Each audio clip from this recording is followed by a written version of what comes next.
Hello dear students, अज असीं topic पढ़ंदासीं ग्रोथ कोरिलेशंस। सब खां अॻु में कोरिलेशन जी definition. What is correlation? Dear students, correlation means one part affecting another part. त प्लांट्स में जेको ग्रोथ कोरिलेशन आहे उन में प्लांट जे हिकु आर्गन या हिकु पार्ट जी ग्रोथ रिलेटेड हूंदी आहे ॿिए पार्ट सां। जीअं डेफिनेशन में लिखियल आहे, the growth of one plant organ is related with the growth of another organ which takes place in different direction. अगर असीं एग्जाम्पल ॾिसूं त डियर स्टूडेंट्स, तव्हां हिन डायग्राम खे ॾिसो, ही आहे एपिकल बड ऐं उन जे हेठां ही तव्हांखे नज़र अची रही आहे लेटरल बड। त डियर स्टूडेंट्स, लेटरल बड जी ग्रोथ रिलेटेड हूंदी आहे एपिकल बड सां। जेसीं ताईं एपिकल बड मौजूदु हूंदी तेसीं ताईं लेटरल बड ग्रोथ न कंदी। इहो हिकिड़ो एग्जाम्पल आहे प्लांट में ग्रोथ कोरिलेशन जो। So this reciprocal relationship is called growth correlation. तो वरी तव्हां reciprocal जी माना पुछंदा, what do you mean by reciprocal? Reciprocal means two parts acting on each other or influencing on each other. त जॾहिं ॿ पार्ट्स हिक ॿिए सां रिलेटेड हुजनि या हिक ॿिए खे इन्फ्लुएंस कनि या हिक ॿिए ते एक्ट कनि, हिनखे चइबो आहे रेसिप्रोकल। जीअं डियर स्टूडेंट्स, एक्टिव बर्ड जंहिंखे असां एपिकल बर्ड था चऊं, इन जो इन्फ्लुएंस हूंदो आहे लेटरल बर्ड ते। जेसीं ताईं एपिकल बर्ड मौजूदु हूंदी तेसीं ताईं लेटरल बर्ड जी ग्रोथ न थींदी। इहा आहे रेसिप्रोकल रिलेशनशिप। ऐं हिकिड़ो एग्जाम्पल ॾिनल आहे असांजी टेक्स्ट बुक में, जेको असां चैप्टर नंबर 3 में ऑलरेडी डिस्कस करे आया आहियूं, apical dominance.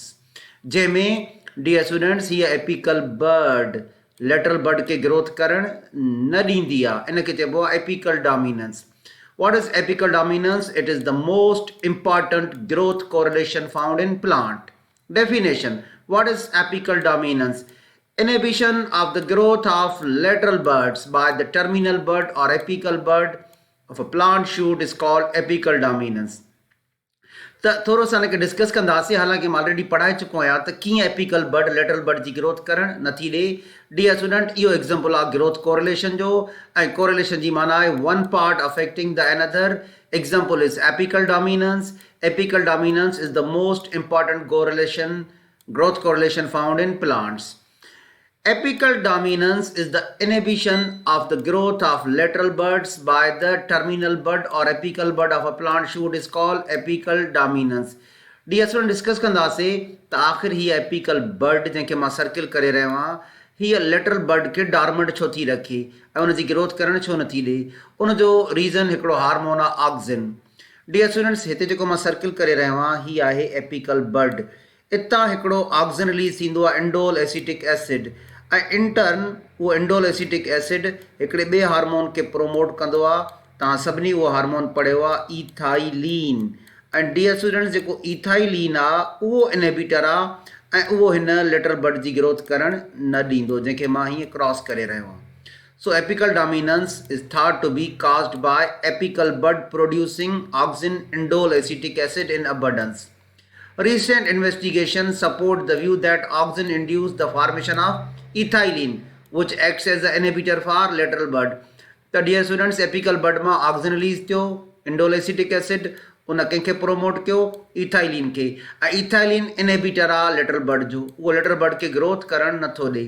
So indole acetic acid produced in the apical bud inhibits the growth of lateral buds. पोइ dear students, ॿ टर्म असांजी टेक्स्ट बुक में लिखियल आहिनि। इनहिबिटरी इफेक्ट, ठीकु आहे, जंहिंखे मां हीअं स्क्वायर बॉक्स में आणे रहियो आहियां, ऐं ॿियो आहे कंपेंसेटरी इफेक्ट, इनखे बि मां मार्क करे रहियो आहियां। हाणे इन ॿिन्ही खे असांखे एक्सप्लेन करिणो आहे, इनहिबिटरी इफेक्ट छा आहे ऐं कंपेंसेटरी। जेसीं ताईं डियर स्टूडेंट्स हीअ एपिकल बर्ड मौजूदु हूंदी तेसीं ताईं हिन लेटरल बर्ड जी ग्रोथ न थींदी, इनखे चइबो आहे inhibitory effect.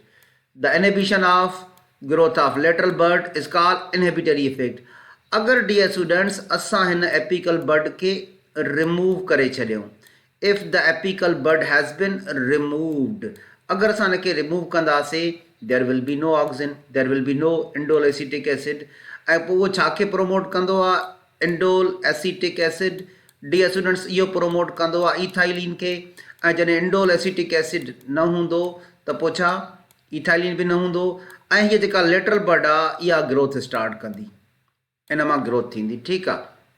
So the removal of apex apical bud releases the lateral buds from apical dominance is called compensatory effect. And dear students, auxin जेको आहे उहो इनहिबिट कंदो आहे कंहिंखे activation of lateral buds while the cytokinin has opposite effect. मां तव्हांखे ॿुधायो त साइटोकाइनिन हूअं त ऑक्सिन जो ई कमु कंदो आहे, ग्रोथ कराईंदो आहे, पर हिकिड़े लिहाज़ खां एंटागोनिस्टिक आहे कंहिंजो ऑक्सिन जो. कीअं? ऑक्सिन हिन लेटरल बड जी ग्रोथ खे रोकींदो आहे पर साइटोकाइनिन वधाईंदो आहे. When apex is removed and cytokinin is applied. जेको जेको मां सर्किल करे रहियो आहियां. When the apex is removed and cytokinin is applied then the cytokinin promote the growth of lateral buds. ऐं जेके लेटरल बड्स आहिनि उहे एपिकल डोमिनेंस मां रिलीज़ थी वेंदा. हिकिड़ो सवाल पुछियो वेंदो आहे त आख़िर इहा एपिकल डोमिनेंस छो थी रही आहे. तव्हां हिन प्लांट खे ॾिसो, जीअं स्टूडेंट्स तव्हां हिन प्लांट्स खे ॾिसो त हिन जी वरी हीअं लेटरल ग्रोथ घणी थी वई आहे साइड्स में. ठीकु आहे, छो त हिन जा लेटरल बड्स तमामु घणा ग्रोथ करे विया आहिनि, छो त हिन में एपिकल डोमिनेंस घटि थी आहे. It is also observed that those plants that have dense growth have very little apical dominance. छा त ॾिसो ऑक्सिन हीअं वर्टिकल ग्रोथ कराईंदो आहे ऐं जेको साइटोकाइनिन आहे उहो हीअं लेटरल ग्रोथ कराईंदो आहे. ठीकु आहे, त शेप नॉर्मल थियणु घुरिजे. अगरि प्लांट सिर्फ़ु हीअं लेटरली वधे, लेटरल बड्स ग्रोथ कनि, एपिकल बड ग्रोथ न करे त पोइ शेप एबनॉर्मल थी वेंदो आहे, जीअं तव्हांखे हिते नज़र अची रहियो आहे हिन प्लांट में. हीउ हिकिड़ो कोनीफर आहे, अ कोनीफर लैकिंग एपिकल डोमिनेंस. त ॾिसो हुन जा हीअं साइड्स में लेटरल बड्स तमामु घणा ग्रोथ करे विया आहिनि ऐं तव्हांखे हिन में हीअं वर्टिकल ग्रोथ घटि नज़र थी अचे पर लेटरल ग्रोथ घणी नज़र थी अचे. त शेप ख़राबु थी वियो आहे. शेप जे क्रिएशन खे चइबो आहे मार्फोजेनेसिस. त एपिकल डोमिनेंस मार्फोजेनेसिस में हेल्प कंदी आहे. So the dense growth is due to little apical dominance. त डियर स्टूडेंट्स, ही हुयो अॼु जो topic, growth correlations in plants.